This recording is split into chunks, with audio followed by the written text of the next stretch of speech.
Welcome to Pushpa dream kitchen. మనం ఎప్పుడు చేసుకునే పప్పుచారు అలా కాకుండా ఇలా అయితే ఒకసారి ట్రై చేయండి. ఈరోజు అయితే మనం ఉల్వచారు ఎలా చేయాలో చూసేద్దాం.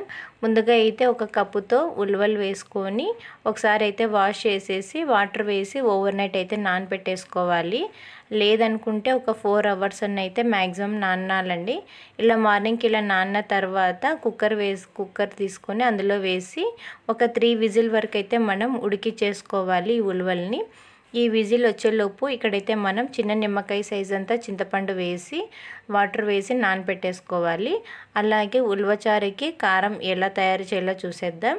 ముందుగా అయితే ప్యాన్ పెట్టేసుకొని 1 టేబుల్ స్పూన్ ధనియాలు, 1 టేబుల్ స్పూన్ జీలకర్ర, ఒక 4 లవంగాలు, అలాగే ఎండుమిర్చి కూడా వేసుకోవాలి. ఇక్కడ మీరు ఎంత స్పైసీ తింటారో అన్ని ఎండుమిర్చి అయితే వేసుకోండి.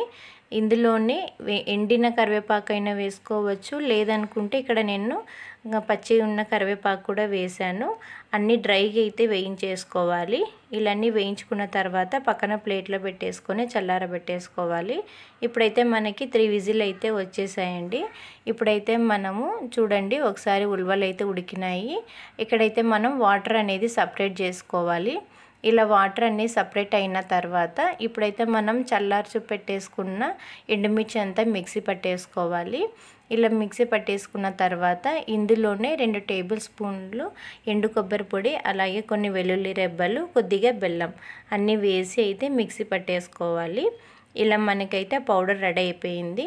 ఇప్పుడైతే మనము కొన్ని ఉల్వలు అయితే మిక్సీ పట్టేసుకోవచ్చు. మీకు ఎక్కువగా చిక్కగా కావాలి అనుకుంటే ఒక 2 టేబుల్ స్పూన్లు అయితే ఉల్వలు వేసుకొని కొన్ని వాటర్ వేసి మిక్సీ పట్టేసుకోవచ్చు. లేదనుకుంటే మనం ముందుగా వాటర్ తీసుకున్న దాంతో కూడా మనం చేసేసుకోవచ్చు. ఇక్కడైతే మనము చింతపండు నానిందండి. ఇప్పుడు ఆ వాటర్ కూడా ఇందులోనే వేసేసుకోవాలి.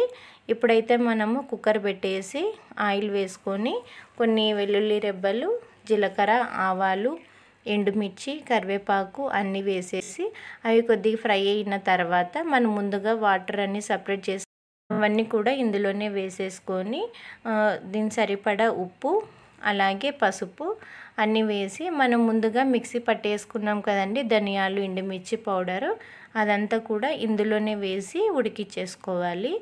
వీడియోలో చూపిస్తున్న విధంగా అయితే అన్నీ వేసి ఇలా ఉడికించేసుకోవాలి.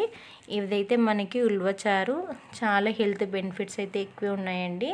దీంట్లో ఫైబర్ అనేది ఎక్కువ ఉంటుంది. అలాగే మనకి ఇది చెడు కొలెస్ట్రాల్ని కూడా మనకి తగ్గిస్తుంది.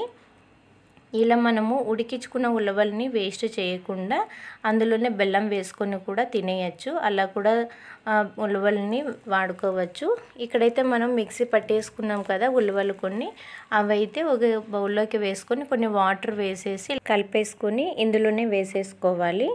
ఇప్పుడైతే మనకి ఇలా చారు అయితే ఇలా ఉడకాలండి. అంతేనండి, ఉల్వచారు రెడీ. లైక్ చేయండి, షేర్